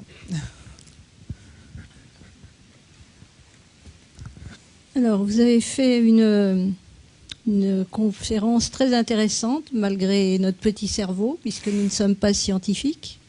Néanmoins, il y a des choses qui me paraissent un peu bizarroïdes. Pendant combien de fois faites-vous ces expériences répétitives, vous le mettez dans un tube ou dans un verre, etc. Et vous dissociez les gènes du traumatisme. Vous dites qu'il y a toujours un traumatisme, c'est l'environnement, etc. Malheureusement, j'ai eu à connaître depuis 2 ans un problème chez un enfant qui n'est pas de ma famille, mais disons qui est proche parce qu'un de mes neveux s'est mis en ménage avec la mère de cet enfant. Il n'a pas été traumatisé en aucune façon. Il est violent, il est pervers, il s'est même agi de viol à 6 ans et demi sur un autre enfant. Et le professeur Maurice Berger, dont vous avez peut-être entendu parler, qui est pédopsychiatre et chef du service de pédopsychiatrie de Saint-Étienne, a écrit plusieurs ouvrages, a donné beaucoup de conférences. Il a même passé il y a un mois sur France 5. Lui parle carrément, certes, d'éducation, d'environnement, etc., mais il parle que des gènes, il ne parle pas de traumatisme. Il y a des individus qui n'ont jamais été traumatisés, dont les parents n'ont jamais été traumatisés, et qui présentent quand même des comportements, disons, à risque ou dangereux. Et d'autre part, autre question, utilisez-vous des chiens, chats ou singes ou uniquement des souris dans vos expériences? Non, uniquement des souris. Uniquement des souris. Et pourquoi cette répétition alors que vous avez des sujets tout trouvés chez des personnes qui présentent des troubles comportementaux ou des adolescents ou des enfants? Pourquoi, enfin, je pensais... L'avantage des animaux est quand même assez évident. Oui, mais d'accord, je suis d'accord avec ce que vous dites, évidemment. Je ne suis pas scientifique. Mais je veux dire qu'il y a des modèles tout trouvés, non pas pour leur ouvrir le cerveau comme vous faites à vos souris, mais je veux dire pour étudier des personnes qui sont vraiment ou des oui, bien enfants. Sûr. Il y a des collègues. Moi, je suis pas clinicienne, voilà. Donc c'est pas. Moi, je m'intéresse essentiellement à la biologie, mais je suis complètement d'accord que maintenant, il faut essayer de traduire, enfin d'appliquer nos résultats à l'être humain. Maintenant, vous avez complètement raison que la dépression, la schizophrénie ou les comportements violents ne sont pas forcément tous induits par des traumatismes, qu'il y a des gènes, en effet, qu'il y a des maladies génétiques qui se traduisent par ce genre de symptômes. Tout à fait. Simplement, l'exposition à des traumatismes, d'une façon générale, induit ce genre de symptômes. Les gènes, chez les gens qui ont des problèmes où c'est plutôt une transmission génétique, ou ce sont des gènes qui sont altérés, on ne sait pas quels sont les gènes exactement. Et ce jeune garçon, peut-être que lui-même n'a pas été soumis à un traumatisme, peut-être que ses parents ou ses grands-parents, c'est pas vraiment connu. Je sais qu'il y a des familles qui ont une propension à la dépression, oui. Qui peut aller jusqu'au suicide. Oui, bien sûr, parce qu'il y a des susceptibilités génétiques. Mais bien sûr. Oui, il y a des susceptibilités génétiques, comme j'essaie d'expliquer au début, c'est vraiment une combinaison de gènes et de facteurs environnementaux. On a certaines susceptibilités qui sont dues à des petites mutations qu'on appelle des polymorphismes qui rendent le terrain favorable au développement de symptômes lorsqu'on est exposé à des facteurs traumatiques. Et pour ce qui concerne la répétition, je vous rassure, les animaux, quand on les passe sur une tâche comportementale, on n'y passe qu'une seule fois. C'est pas répété. Non, mais je veux dire, vous avez déjà des résultats et vous répétez. Non, c'est important en science de répéter pour être sûr des résultats. Et puis, à chaque fois, on avance petit à petit, on fait quelques petites découvertes. C'est essentiel, la répétition. Oui, merci, bonsoir. Est-ce qu'on peut comprendre que l'épigénétique, non seulement impacte l'expression ou la non-expression de certains gènes, mais plus encore pourrait modifier la succession des bases sur la chaîne d'ADN? Ça, c'est vraiment une... Je vais laisser ça pour la fin. C'est une théorie très d'avant-garde. Il y a quelques résultats qui permettent de l'indiquer, mais c'est assez moderniste comme concept. Mais oui, tout ça parce que l'ADN est cassé tout le temps dans l'organisme. Et il y a des mécanismes actifs de réparation de l'ADN que tout le monde a. On a sans arrêt des mécanismes, des réparations, notre ADN qui est réparé. Et il est connu que ces mécanismes de réparation peuvent être utilisés, que certaines marques épigénétiques peuvent tirer parti de ces mécanismes de réparation qui permettent de changer des paires de bases. Donc c'est pour ça, c'est un concept relativement nouveau, mais au niveau biologique, on comprend comment est-ce que ça peut se produire. Maintenant que ça ait un rôle important pour l'évolution, par exemple, ça c'est encore quelque chose à étudier, qui n'a pas encore été suffisamment examiné expérimentalement. Merci.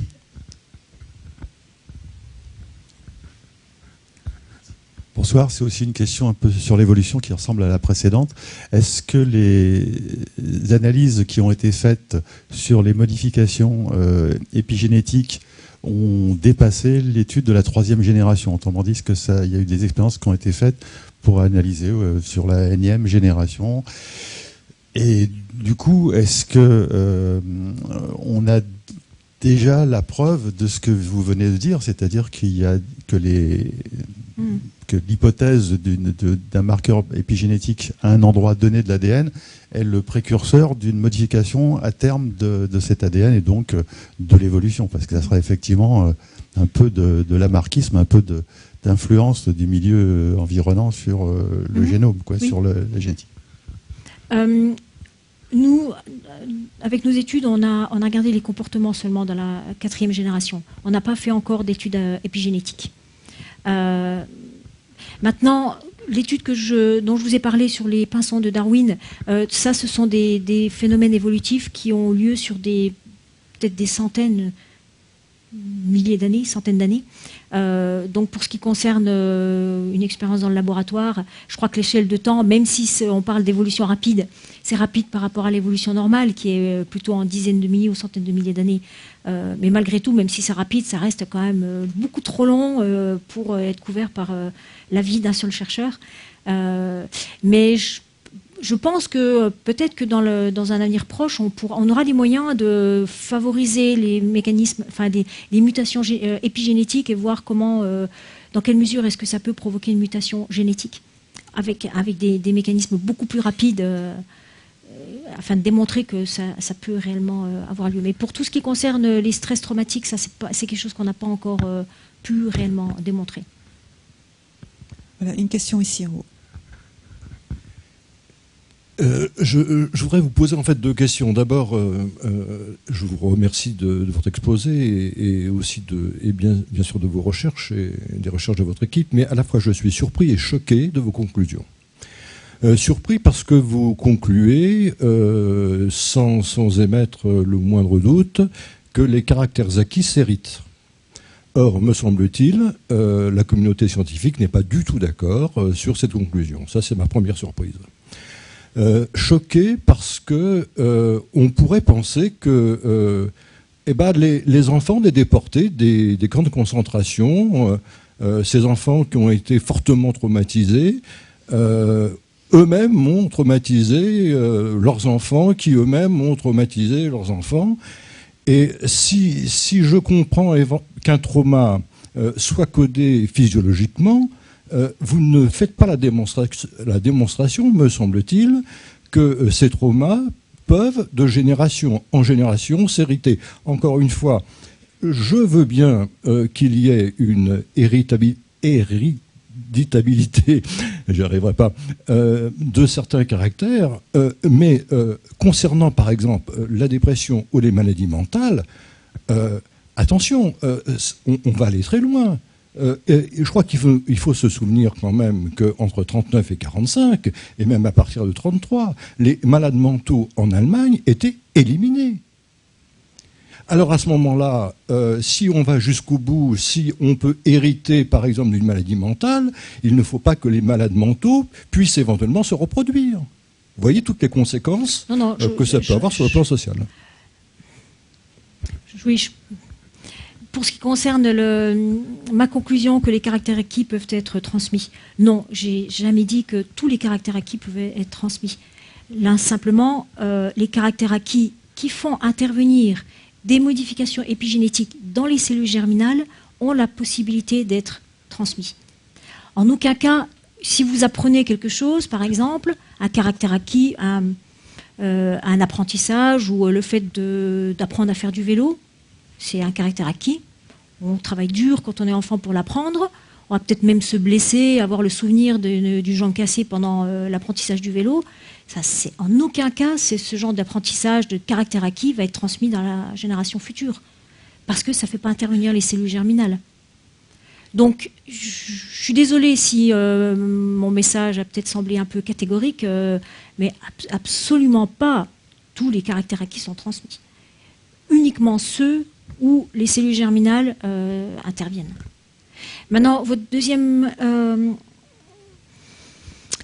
volet était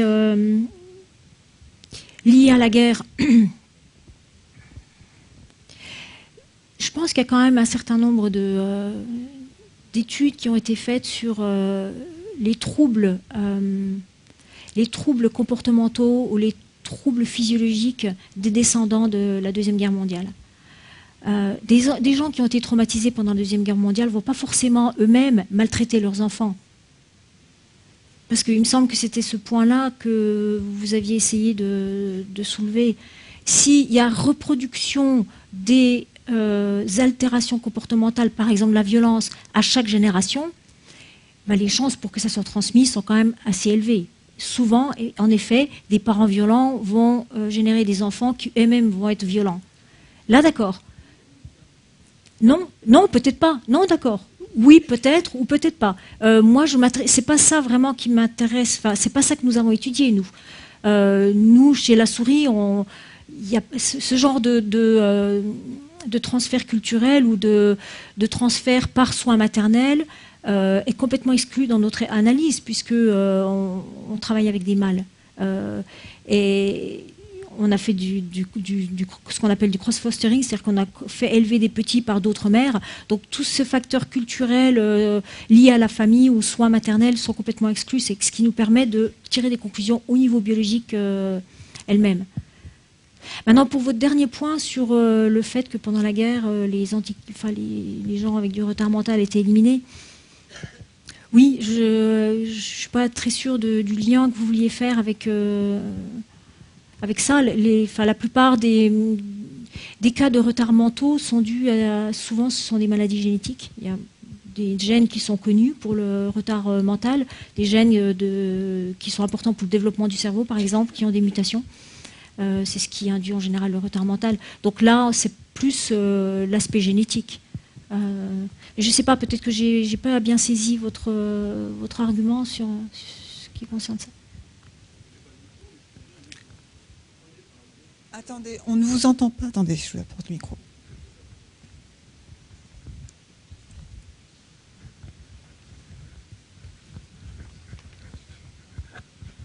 Prenons un exemple pour pousser le raisonnement à la limite. Prenons par exemple un couple. Dans ce couple, vous avez la femme, par exemple, ou l'homme qui est victime, qui est schizophrène, par exemple. Est-ce que, quelque part, il va y avoir les enfants vont hériter, quelque part, de ce caractère et hériter jusqu'à la 3e génération de ce caractère? Voilà un exemple. Je ne suis pas clinicienne, donc je n'ai pas affaire à des patients, mais je pense que, d'après mes lectures et mes discussions avec des collègues psychiatres, la schizophrénie est une maladie qui, parfois, est transmise aux générations, entre parents et enfants. Mais c'est une maladie qui, au niveau mécanisme, n'est pas encore complètement claire. Il y a certains gènes qui ont été identifiés dans certaines populations de schizophrènes, des gènes de susceptibilité. C'est-à-dire que si vous avez, par exemple, un polymorphisme dans le gène X ou Y, vous avez plus de chances de développer la schizophrénie si vous êtes exposé à des facteurs environnementaux médiocres, par exemple. Donc là, c'est vraiment une combinaison, c'est typiquement le genre de maladie c'est une combinaison entre des facteurs génétiques de susceptibilité et des facteurs environnementaux. Donc, selon l'individu, selon le mode de vie, selon l'environnement de façon générale, cette personne va peut-être développer certains symptômes de schizophrénie à un moment de la vie ou pas.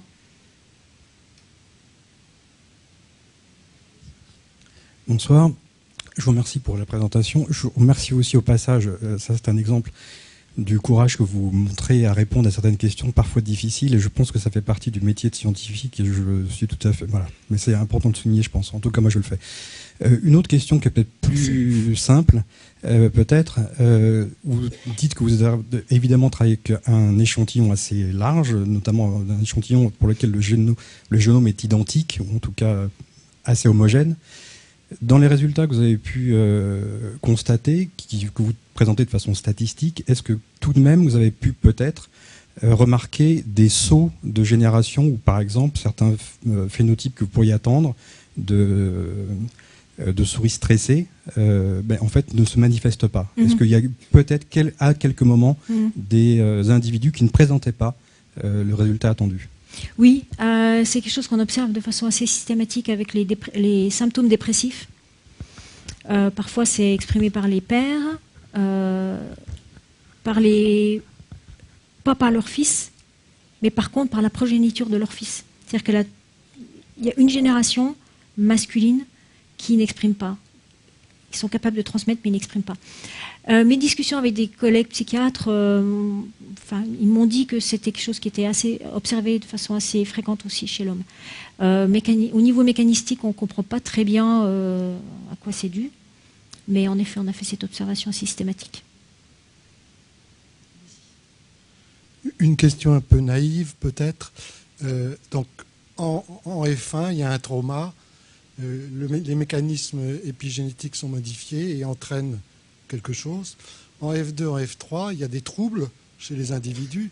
Je ne comprends pas très bien comment c'est transmis les mécanismes déficients. Mais parce que ce sont les cellules germinales, les cellules de sperme elles-mêmes qui ont ces petites marques épigénétiques qui sont aberrantes et qui les transportent d'une génération à l'autre lors de la fertilisation. Donc on pourrait avoir des marqueurs, en fin de compte, oui, si on les connaît. Oui, tout à fait. Tout à fait. On les a chez la souris, mais chez l'homme, on ne les a pas encore. Mais...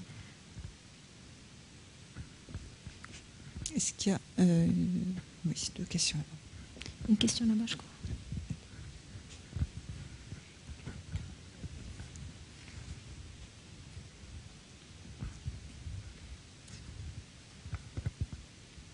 Oui, c'est par rapport au trauma initial. Est-ce que vous avez essayé d'autres formes de trauma que ce qui se passe avec la mère, la déprivation de sa présence et de son traumatisme à elle?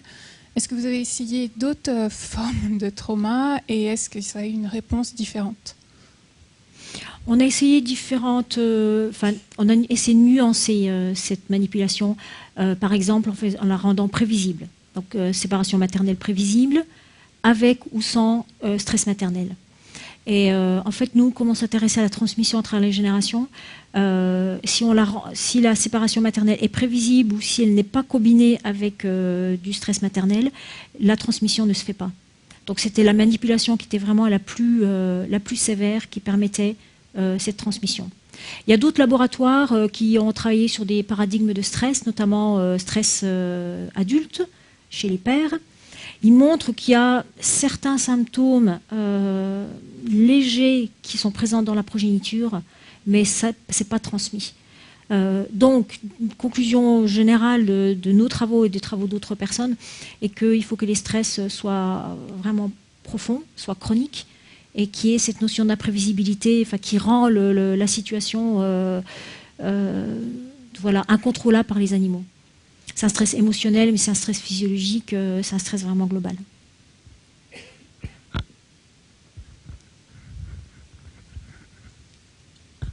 Et bonsoir, merci. J'aurais au moins juste 2 questions. Une première, c'est quand par exemple, une personne qui est fortement stressée et à qui on a prélevé du sang et qu'on a transfusé chez quelqu'un, est-ce que cette deuxième personne a de la chance de devenir du stress? C'est la première question. Puis la deuxième, une femme mise dans une situation environnementale où fortement elle souhaite fortement avoir une fille et malheureusement elle développe un garçon. Est-ce qu'on aura un homosexuel? Pour répondre à la première question, je ne sais pas, c'est une très bonne question.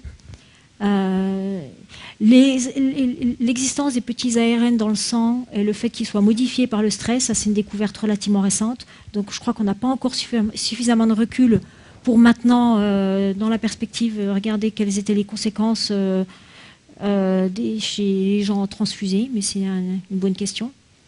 Je suis désolée, j'ai pas entendu votre... Maintenant le micro est redescendu, j'ai pas compris votre deuxième question. C'est une situation d'une femme qui souhaite fortement avoir une fille et que enceinte, elle a un garçon. Oui. Est-ce qu'on aura un homosexuel? Un PD? Ah, ouf! Est-ce que ça sera un homosexuel? Ouais.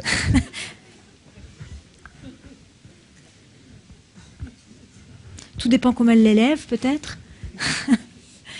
Mais on est nos gènes, mais on n'est pas que nos gènes. Donc, je prends mon joker pour cette question. Oui, bonsoir. Donc, une question tout à fait naïve, un peu simpliste. Donc, vous dites qu'on peut transmettre le traumatisme de génération en génération sans sauter même de génération. Admettons qu'au milieu d'une génération, on soigne la personne malade par psychothérapie, médicaments et tout ça. Est-ce que ça interrompt le chaînon? Ou est-ce que la chaîne continue malgré cette interruption de thérapie?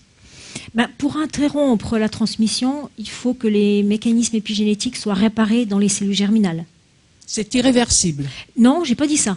Je dis que, vous êtes d'accord avec moi, que pour interrompre la transmission, il faut qu'il y ait une réparation dans les cellules germinales. Mais les soins thérapeutiques ne suffisent pas pour modifier le... Chez l'homme, on n'a absolument aucune donnée là-dessus. On sait que la psychothérapie va agir sur le cerveau, va améliorer la personne parce qu'elle va mieux comprendre. Donc ça va enclencher toute une série de mécanismes qui vont permettre à la personne de se débarrasser de certains symptômes comportementaux. Que la psychothérapie ait un effet sur les mécanismes épigénétiques dans les cellules germinales, ça n'a jamais été étudié, personne n'y a même jamais pensé, je pense. Donc, je ne peux pas répondre à votre question. Par contre, cette idée que peut-être que ça peut être interrompu par une exposition psychothérapie chez l'homme, mais chez les animaux, on ne peut pas faire de psychothérapie chez les souris, mais par contre, on peut les mettre dans un environnement enrichi. C'est un peu l'opposé du stress traumatique. Et c'est une expérience qu'on a faite. Donc on a pris la deuxième génération. Donc c'est des animaux qui ont toute la symptomatologie. Ils sont dépressifs, antisociaux, etc.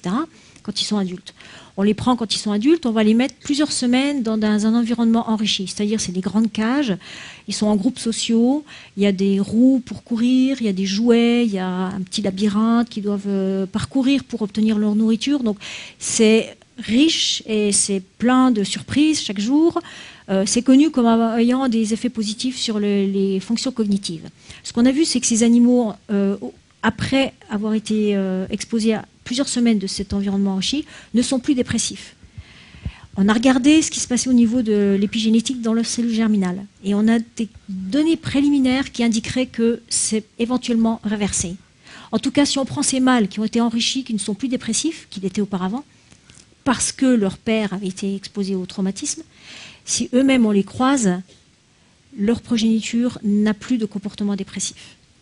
Bon, c'est des résultats un peu préliminaires, donc je prends toutes mes précautions pour les partager avec vous, mais il semblerait en effet que ce soient des mécanismes qui soient réversibles. Ce qui est tout à fait plausible, parce que justement les mécanismes épigénétiques, c'est la beauté de l'épigénétique, c'est que c'est dynamique, ça varie en fonction de l'environnement. Donc des deux côtés, il n'y a aucune raison que ça soit plus altéré, enfin que ça soit cassé et pas réparable.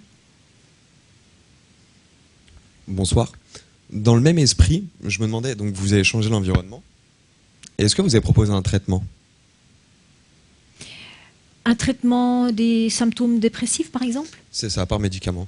Oui, on a, bon, pas chez les êtres humains, mais chez les souris, si on les traite avec des antidépresseurs, on peut éliminer les mécanismes, enfin les symptômes dépressifs, oui. Oui, les symptômes, mais pas réparer... Voilà.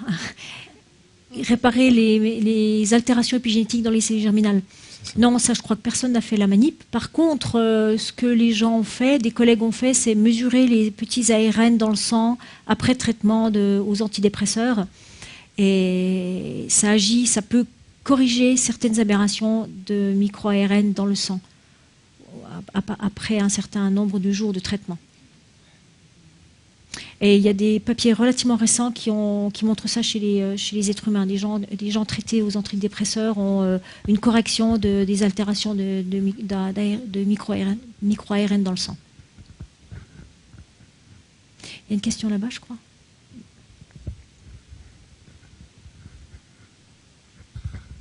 Bonjour. Ce qui me vient à l'idée est un petit peu en dehors de votre sujet. C'est que je me souviens étant jeune, j'ai lu quelques passages de la Bible qui m'avaient, je dis ça c'est absolument absurde, ça n'a aucune consistance, où il disait mais si vous faites telle chose, c'était Dieu ou je ne sais qui, si vous faites telle chose, vous allez être punis et les générations futures aussi. Et d'un autre côté aussi, ce qui vous arrive vient des générations qui vous ont précédé. Et vraiment, je trouvais ça tout à fait absurde. Mais après votre conférence, eh bien non. Voilà, c'est ce que je voulais dire. Ben, merci, monsieur. Il faut que je relise la Bible. Ou que je la lise, tout court. Non, c'est intéressant que vous fassiez cette remarque parce que, en fait, dans la communauté des biologies, c'est un petit peu le contraire.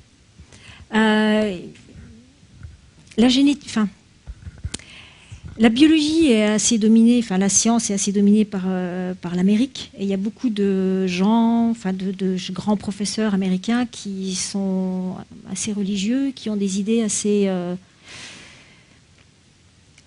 dogmatiques au sujet de la biologie. Et jusqu'à encore maintenant, il y a une certaine résistance envers l'idée de l'épigénétique.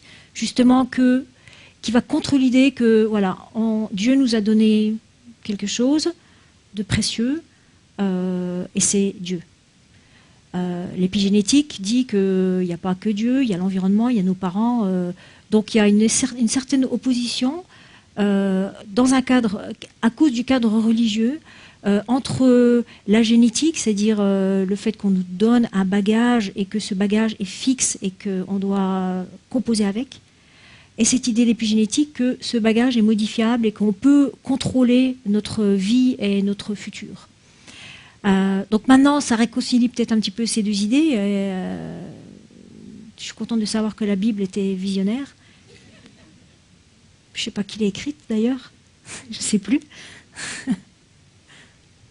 Mais je pense que c'est comme Lamarck. Lamarck, il y a plein de gens qui le critiquent, il était vilipendé, le pauvre est mort dans la misère et était critiqué par tout le monde. Mais c'était un naturaliste, il ne faisait qu'observer les choses. Il n'a rien inventé, bien sûr qu'il a développé des concepts, mais c'était vraiment basé sur ses observations.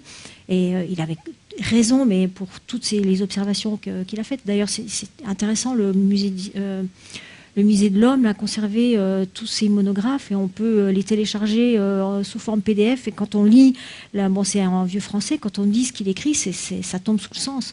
Donc voilà, je pense que la Bible, ils n'avaient pas vraiment les moyens qu'on a à l'heure actuelle, mais c'était basé sur l'observation. Merci. Bonjour. En fait, je voudrais savoir comment vous avez, combien de gènes vous avez testé pour la méthylation. Là, vous parlez du récepteur. Est-ce que vous avez fait, vous avez un peu regardé au hasard, ou comment vous avez choisi les gènes que vous avez regardés? Au début, on a choisi quelques gènes, on en a choisi 5, qui étaient liés soit au mécanisme de stress, soit à la régulation épigénétique.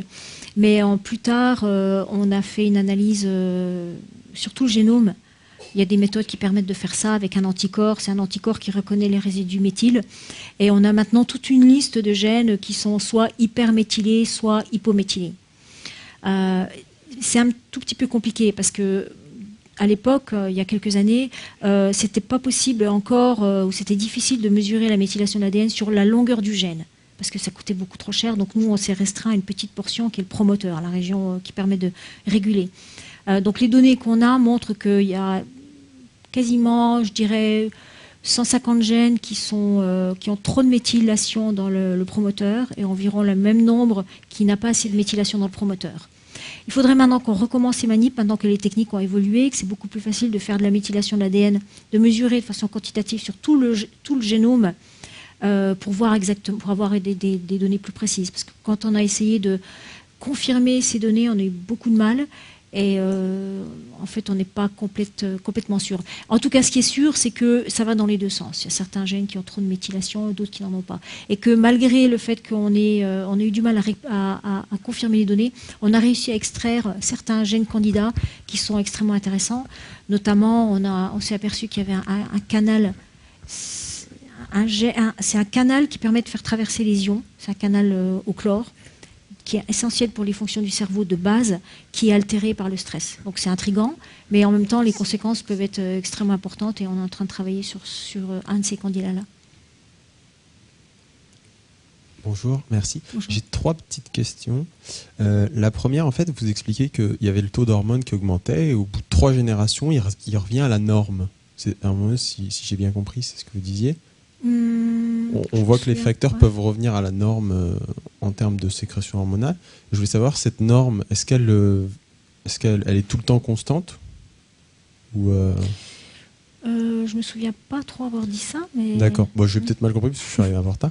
Mais j'ai cru comprendre que vous exposiez les souris au stress, et qu'après 3 générations, il était possible que les souris reviennent à une norme de sécrétion hormonale, entre guillemets, redeviennent normales.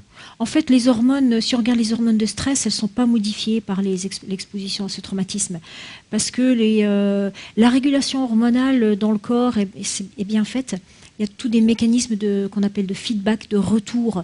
Quand on est exposé pendant très longtemps à un excès d'hormones de stress, le système s'auto-inhibe pour justement limiter les augmentations chroniques, parce qu'avoir trop d'hormones de stress dans l'organisme pendant trop longtemps pose des problèmes. Donc chez ces animaux-là en particulier, si on regarde l'hormone de stress, elle n'est pas altérée du tout. Et mon autre question, c'est, à un moment, vous expliquez que vous faites des manipulations sur les souris, des manipulations chirurgicales. Est-ce que ça, c'est pas un traumatisme? C'est pas considéré comme un traumatisme? Ça vient pas altérer le... Quand on ouvre une souris, on fait ça. Oui, bien sûr, mais on fait ça sous anesthésiant. C'est pas considéré comme un traumatisme? Ça peut l'être, bien sûr, mais ça, c'était une toute petite expérience qu'on a faite pour confirmer quelque chose. Mais globalement, ça confirmait d'autres résultats qu'on avait démontrés autrement qu'en ayant recours à la chirurgie. Okay. Voilà, merci. Et est-ce que vous pourriez... le dernier point, c'est vous expliquez les points qui peuvent être entre guillemets pour l'individu positifs.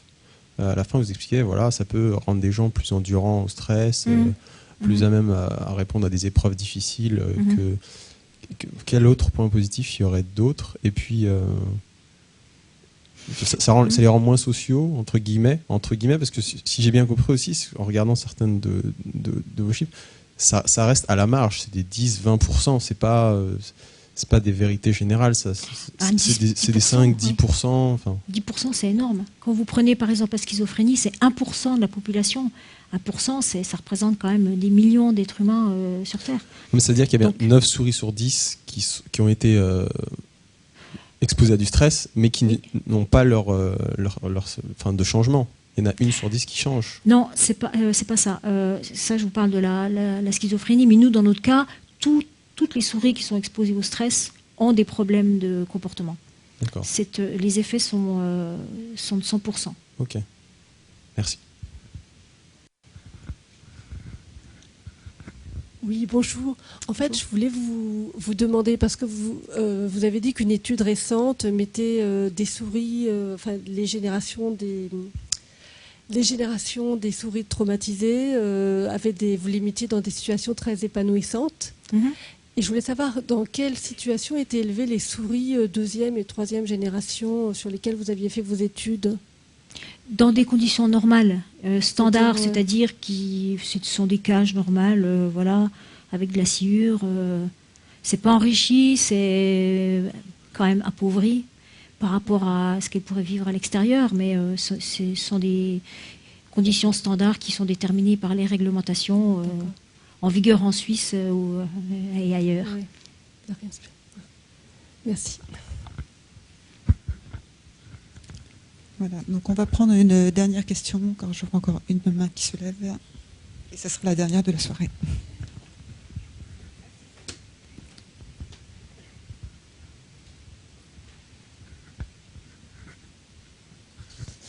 Oui, pour faire un lien avec la même question qui a été posée concernant la transfusion sanguine, pour les cellules souches et les dons d'organes, est-ce qu'il y a une possibilité ou un risque de transmettre des épigènes traumatisantes ou...